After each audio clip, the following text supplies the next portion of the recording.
తిరుపతిలో కొలువై ఉన్నటువంటి భక్తులకు కొంగు బంగారమైన శ్రీ వెంకటేశ్వర స్వామి సన్నిధిలో ఇక్కడ వెంకటపాలెంలో అదే దేవస్థానం నిర్మించడం జరిగింది.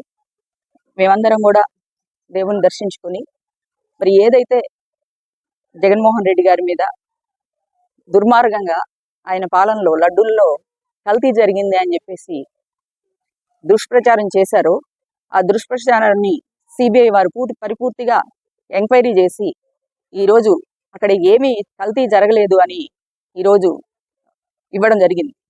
కానీ భక్తులకు ఎంతో పవిత్రంగా భావించేటటువంటి లడ్డూ ప్రసాదాలలో ఆవు కొవ్వు కలిపారు, పంది కొవ్వు కలిపారు, చేప కొవ్వు కలిపారు అనుకుంటూ మరి వాళ్ళ కూటమి ప్రభుత్వం వచ్చిన దగ్గర నుండి కూడా జగన్మోహన్ రెడ్డి గారిని ఏ విధంగా చిన్నబుచ్చాలి, భ్రష్టు పట్టించాలని ఒక ఉద్దేశంతో వాళ్ళంతా కలిసి చేస్తే మరి దేవుడు ఉన్నాడు, శ్రీనివాసుడు ఉన్నాడు, దాన్ని ఏ విధంగా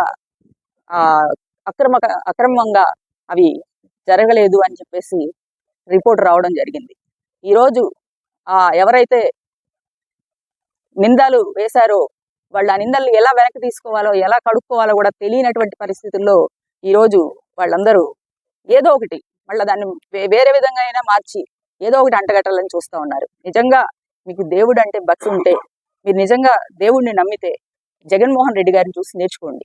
ఎందుకంటే జగన్మోహన్ రెడ్డి గారు ఏ ఒక్కరిని కూడా, ఏ ఒక్క మతాన్ని కూడా, ఏ ఒక్క కులాన్ని కూడా కించపరిచి మరి వారి మనోభావాలు ఏ మతాన్ని కూడా దెబ్బతినకూడదు అని చెప్పేసి ఆయన ఒక మంచి వ్యక్తిత్వంతో ఉంటారు ఎప్పుడు.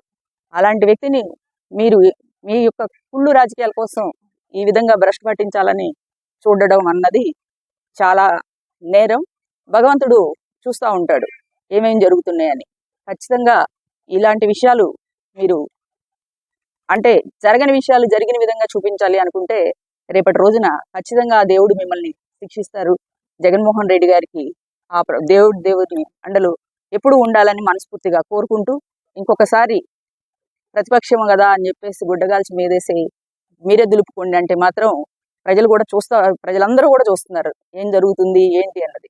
ఈరోజు మనకంటే కూడా చాలా ఎక్కువగా క్లీన్ అబ్జర్వేషన్ ఎవరిదంటే ప్రజలు చేస్తున్నారు. రేపటి రోజు వచ్చే ఎన్నికల్లో మీకు ఖచ్చితంగా బుద్ధి చెప్తారని చెప్పేసి కూడా ఈ సందర్భంగా తెలియజేసుకుంటా ఉన్నాను.